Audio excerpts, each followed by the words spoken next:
گوجرا میں پولیس نے کارروائی کرتے ہوئے بدنام زمانہ منشیات فروش ملزم کو قابو کر لیا۔ ملزم کے قبضہ سے 1460 گرام ہیروئن برآمد، مقدمہ درج۔ گوجرا میں فائرنگ سے وابستہ ملازم جاں بحق، ایک شخص شدید زخمی، ملزمان فرار۔ رنالہ خورد میں ڈاکوؤں کی عید مہم جاری، 2 مسلح موٹر سائیکل سوار ڈاکو تاجر سے لاکھوں روپے نقدی اور قیمتی موبائل فون چھین کر فرار۔ کوٹلی لوہارا میں ہیڈ بنڈالہ روڈ پر کوسٹر اور موٹر سائیکل کے درمیان تصادم کے نتیجے میں ایک نوجوان جاں بحق جبکہ 2 زخمی۔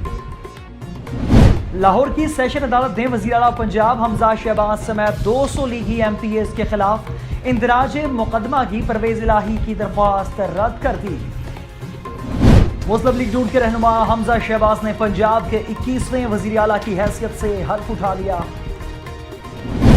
مسلم لیگ نون کی نائب صدر مریم نواز کا کہنا ہے عمران خان پاکستان کے سب سے بڑے فتنے کا نام ہے، اس فتنے کو جتنی جلدی کرش کر لیں اور اصل مقام پر پہنچا دیں اتنا ہی ملک کا بھلا ہوگا۔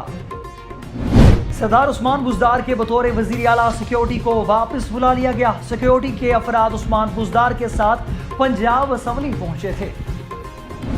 محکمہ موسمیات کا کہنا ہے کہ کراچی میں اپریل میں گرمی کے نئے ریکارڈ قائم ہونے لگے، شہر گرم اور مرطوب موسم کی لپیٹ میں ہے۔ سی پی او خرم شہزاد نے کہا ہے کہ ملتان میں شہباز شریف ہسپتال میں دھماکہ سلنڈر کا نہیں تھا۔ السلام علیکم، نیوز آئی کے ساتھ میں ہوں راجہ ردیم۔ ہیڈ لائنز آپ نے جانی، تفصیلات شامل کرتے ہیں چھوٹے سے وقفے کے بعد، ہمارے ساتھ رہیے گا۔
تو فقیر ہوں، آج لوگ مجھے ملنگ کہتے ہیں، لیکن سیاچین سے لے کر نگر پار تلک سارے پاکستان میں سینٹر ہے ہوم فار ہوم لیس۔ عبدالستار ایدھی 28 فروری 2028 کو ایک میمن مسلم گھرانے میں پیدا ہوئے۔ ایک پاکستانی انسان دوست، ایسی شخصیت کے حامل جس نے ایدھی فاؤنڈیشن کی بنیاد رکھی، جو آج دنیا کا سب سے بڑا رضاکار ایمبولینس نیٹ ورک ہے۔ مختلف بے گھر پناہ گاہوں، جانوروں کی پناہ گاہوں، بحالی مراکز اور یتیم خانوں کے ساتھ پاکستان بھر میں آپ کی خدمات قابل رشک ہیں۔ اپنے ایمان کے سوال پر وہ کہا کرتے تھے کہ وہ ایک دوست اور روحانی شخصیت کے مالک ہیں۔ ان کے مطابق خالی الفاظ اور لمبے جملے خدا کو متاثر نہیں کر سکتے. خدا کو ایمان عمل کے ذریعے دکھائیں.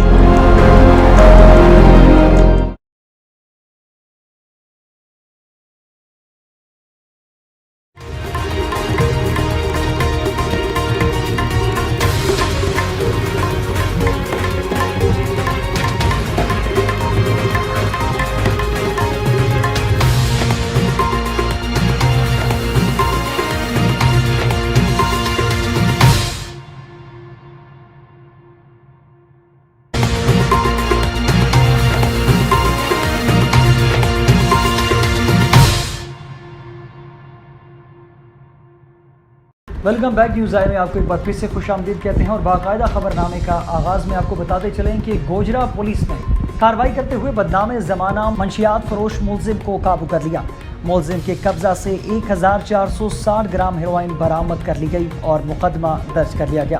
D S P Gojra Ahmad Yar کی سربراہی میں ایس ایچ او تھانہ صدر گوجرا مع ملزمان پولیس نے کارروائی کرتے ہوئے بدنام زمانہ منشیات فروش ملزم شاہد منصور کو قابو کیا، جس کے قبضہ سے 1460 گرام ہیروئن برآمد ہوئی. دوسری کارروائی میں پولیس ٹیم نے اسلحہ ناجائز قبضہ میں رکھنے والے ملزم حسنین عابد کو قابو کیا، جس کے قبضہ سے پسٹل 30 بور بمہ گولیاں بھی برآمد ہوئی. اسی طرح ایس ایچ او تھانہ نواں لاہور مع ملزمان پولیس نے مخبر کی اطلاع پر چک نمبر 345 بے میں کارروائی کرتے ہوئے منشیات فروخت کرنے والے ملزم صفدر حسین کو قابو کیا، جس کے قبضہ سے 1247 گرام چرس برآمد ہوئی. دوسری کارروائی میں پولیس ٹیم نے شراب فروخت کرنے والے ملزم آصف ندیم کو قابو کیا، جس کے قبضہ سے 31 لیٹر شراب برآمد ہوئی. گرفتار تمام ملزمان کے خلاف مقدمہ درج کر کے کارروائی عمل میں لائی گئی ہے. گوجرا میں فائرنگ سے وابستہ ملازم جاں بحق، ایک شخص شدید زخمی، ملزمان فرار ہو گئے. گوجرا 245 تلونڈی میں زرعی زمین کے تنازع پر مخالفین کی فائرنگ سے وابستہ ملازم جاں بحق، ایک شخص شدید زخمی، ملزمان فرار. مرنے والے شخص کی شناخت منظور خان کے نام سے ہوئی. لاش اور زخمی شخص زاہد تحصیل ہیڈ کوارٹر اسپتال منتقل کر دیا گیا. مقتول منظور کا جاوید مشتاق سے زرعی زمین کا تنازع چلا رہا تھا. رنالہ خورد میں ڈاکوؤں کی عید مہم جاری، 2 مسلح موٹر سائیکل سوار ڈاکو تاجر سے لاکھوں روپے نقدی اور قیمتی موبائل فون چھین کر فرار ہو گئے. موٹر سائیکل سوار ڈاکو تاجر سے 1,10,000 روپے نقدی اور قیمتی موبائل فون چھین کر فرار. جبران نامی تاجر نجی بینک سے رقم نکلوا کر جا رہا تھا کہ بڑھتی ہوئی وارداتوں سے شہریوں میں تشویش کی لہر. RPO صاحبہ سے نوٹس لینے کا مطالبہ. کوٹلی لوہارا میں ہیڈ مرالہ روڈ پر کوسٹر اور موٹر سائیکل کے درمیان تصادم کے نتیجے میں ایک نوجوان جاں بحق جبکہ 2 زخمی ہو گئے. ہیڈ مرالہ روڈ پر کوسٹر اور موٹر سائیکل کے درمیان تصادم کے نتیجے میں ایک نوجوان جاں بحق جبکہ 21 سالہ ذیشان بد لطیف اور 17 سالہ نعمان بد پرویز کو ریسکیو 1122 میں ابتدائی طبی امداد کے بعد اسپتال منتقل کر دیا ہے. 26 سالہ مزمل ود حسنین سر پر گہری چوٹ لگنے کے باعث موقع پر ہی جاں بحق ہو گیا، جس کی لاش لواحقین کے سپرد کر دی گئی ہے. لاہور کی سیشن عدالت نے وزیر اعلیٰ پنجاب حمزہ شہباز سمیت 200 لیگی MNAs کے خلاف اندراج مقدمہ کی پرویز الہی کی درخواست رد کر دی ہے. ایڈیشنل سیشن جج حافظ رضوان نے درخواست کا فیصلہ سنایا. کہا کہ ایک ہی وقوع کے 2 مختلف مقدمات درج نہیں ہو سکتے. درخواست گزار بیان دینا چاہیے تو پہلے سے درج مقدمے کے تحت موقف قلم بند کرا سکتا ہے.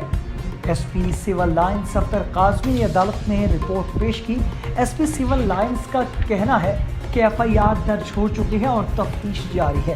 رانا مشہور کے وکیل نے دلائل دیتے ہوئے کہا ہے کہ مدعی پرچہ درج کرانے تھانے نہیں گیا، درخواست کے ساتھ کمپیوٹر سلپ نہیں لگی. پرویز الہی کی جانب سے عامر سعید نے درخواست دائر کر رکھی ہے. چودھری پرویز الہی کے وکیل کا کہنا ہے کہ متعلقہ تھانہ میں اندراج مقدمہ کی درخواست دائر کی. وکیل نے کہا کہ پولیس اسپیکر صوبائی اسمبلی کی درخواست پر کارروائی کرنے سے گریزاں ہے.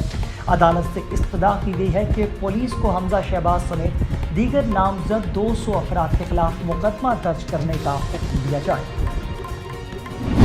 مسلم لیگ نون کے رہنما حمزہ شہباز پنجاب کے 21ویں وزیر اعلیٰ کی حیثیت سے حلف اٹھا لیا ہے. وزیر اعلیٰ پنجاب کی تقریب حلف برداری گورنر ہاؤس کے اعلان میں ہوئی. جس کے لیے مہمانوں کی بڑی تعداد نے شرکت کی۔ تقریب کا باقاعدہ آغاز تلاوت کلام پاک سے ہوا، جس کے بعد نعت رسول مقبول صلی اللہ علیہ وسلم پیش کی گئی۔ اسپیکر قومی اسمبلی راجہ پرویز اشرف نے حمزہ شہباز سے وزیر اعلیٰ پنجاب کا حلف لیا۔ وفاقی وزیر داخلہ رانا ثناء اللہ اور مسلم لیگ نون کی مرکزی نائب صدر مریم نواز کے علاوہ شریف فیملی کے افراد بھی حمزہ شہباز کی تقریب حلف برداری دیکھنے کے لیے موجود تھے۔ نئے وزیر اعلیٰ پنجاب حمزہ شہباز کی حلف برداری کا نوٹیفیکیشن بھی جاری کر دیا گیا ہے۔ Notification principal secretary to governor Punjab کی طرف سے جاری کیا گیا ہے، جس میں کہا گیا ہے کہ حمزہ شہباز شریف نے آج بحیثیت وزیر اعلیٰ پنجاب حلف اٹھایا۔ بعد ازاں حمزہ شہباز تقریب حلف برداری کے بعد اپنے دفتر ایٹ کلب پہنچے، جہاں انہیں پنجاب پولیس کے دستے نے کارڈ آف آنر پیش کیا۔ گورنر ہاؤس میں میڈیا سے گفتگو کرتے ہوئے مریم نواز نے کہا کہ ان لوگوں سے سیاسی دشمنی میں مسجد نبوی صلی اللہ علیہ وسلم کی بے حرمتی کی۔ مسجد نبوی میں افسوسناک واقعہ منصوبہ بندی کے ساتھ کیا گیا۔ انہوں نے مزید کہا کہ سعودی عرب کا واقعہ افسوسناک ہے، سیاسی دشمنی میں اتنا آگے بڑھ گئے، محبوب ہستی کے تقدس کا بھی لحاظ نہیں رکھا گیا۔ ان کا مزید کہنا تھا کہ اس طرح کا واقعہ نہیں ہونا چاہیے تھا۔ اس واقعے سے پاکستان بلکہ دنیا بھر کے مسلمانوں کے جذبات مجروح ہوئے۔ مریم نواز نے کہا کہ یہ گنڈا گردی کر رہے ہیں اور سعودی عرب میں بھی کرنے کی کوشش کی، یہ سب کچھ منظم طریقے سے کیا گیا۔ مسلم لیگ نون کی رہنما نے کہا کہ اس فتنے کو جتنی جلدی کرش کر لیں اور اصل مقام پر پہنچا دیں، اتنا ہی ملک کا بھلا ہوگا۔ سردار عثمان کی بطور وزیر اعلیٰ سیکیورٹی کو واپس بلا لیا گیا۔ سیکیورٹی کے افراد عثمان بزدار کے ساتھ پنجاب اسمبلی پہنچے تھے۔ اس موقع پر عثمان بزدار کی سیکیورٹی کے لیے صرف 2 سے 3 افراد کو پنجاب اسمبلی چھوڑا گیا تھا۔ نجی ٹی وی نے عثمان بزدار سے سوال کیا کہ آپ کا سیکیورٹی سٹاف آپ کو چھوڑ کر اسمبلی سے چلا گیا۔ عثمان بزدار نے جواب دیا، مجھے نہیں پتا، میں نے اپنے سٹاف کو خود اسمبلی سے بھیجا ہے۔ واضح رہے کہ گورنر پنجاب عمر سرفراز چیمہ کی جانب سے بحالی کے بعد عثمان بزدار اور ان کی کابینہ کے وزراء پنجاب اسمبلی پہنچے تھے۔ پنجاب اسمبلی پہنچنے والے بزدار کابینہ کے وزراء میں میاں اسلم اقبال، ڈاکٹر مراد راس، میاں محمود الرشید، انصر مجید نیازی، اخلاق احمد، باؤ رضوان، حسین بہادر ترشک، محسن لغاری اور یاسمین راشد شامل تھے۔ پنجاب اسمبلی پہ عثمان بزدار کی صدارت میں ان کی کابینہ کا اجلاس بھی منعقد ہوا۔ محکمہ موسمیات کا کہنا ہے کہ کراچی میں اپریل میں گرمی کے نئے ریکارڈ قائم ہونے لگے۔ شہر گرم اور مرطوب موسم کی لپیٹ میں ہے۔ گرمی کے باعث رات کے درجہ حرارت کا نیا ریکارڈ بن گیا۔ گزشتہ رات کا درجہ حرارت 29 ڈگری سینٹی گریڈ ریکارڈ کیا گیا۔ محکمہ موسمیات کا کہنا ہے کہ کراچی میں 24 گھنٹوں کے دوران موسم گرم اور مرطوب رہنے کا امکان ہے اور کم سے کم درجہ حرارت 29.4 ڈگری سینٹی گریڈ، جبکہ زیادہ سے زیادہ درجہ حرارت 38 سے 40 ڈگری سینٹی گریڈ کے درمیان رہنے کا امکان ہے۔ محکمہ موسمیات کے مطابق جنوب پنجاب سے چلنے والی ہواؤں کی رفتار 18 سے 21 کلومیٹر فی گھنٹہ ہے، جس میں نمی کا تناسب 60% ہے۔ خیال رہے کہ کل رات کم سے کم درجہ حرارت 28.5 ڈگری سینٹی گریڈ ریکارڈ کیا گیا تھا، جبکہ اس سے قبل 28 اپریل 2010 میں رات کا درجہ حرارت 28 ڈگری سینٹی گریڈ ریکارڈ کیا گیا تھا۔ سی پی او خرم شہزاد نے کہا ہے کہ ملتان میں شہباز شریف اسپتال میں دھماکہ سلنڈر کا نہیں تھا۔ سی پی او خرم شہزاد کا اس حوالے سے کہنا ہے کہ لیبارٹری میں گیسز سے خارج ہوئی اور کیمیکل کی وجہ سے دھماکہ ہوا۔ دھماکہ ڈسپوزل سکواڈ نے بھی گیس کے اخراج اور کیمیکل دھماکے کی رپورٹ دی ہے۔ انہوں نے کہا ہے کہ دھماکے کے حوالے سے مزید تحقیقات جاری ہیں۔ واضح رہے کہ گزشتہ روز ملتان کے شہباز شریف اسپتال میں دھماکے سے قریبی عمارتیں متاثر ہوئی تھی اور علاقے کی بجلی بند ہو گئی تھی۔ ڈپٹی کمشنر کے دھماکے میں لیب کے 2 ملزمان جلس گئے، جنہیں برن یونٹ منتقل کر دیا گیا۔ نیوز اسٹوڈیو سے فی الوقت کے لیے اتنا ہی۔ مزید خبروں اور اپڈیٹس کے لیے دیکھتے رہیے نیوز آئے۔ اللہ حافظ۔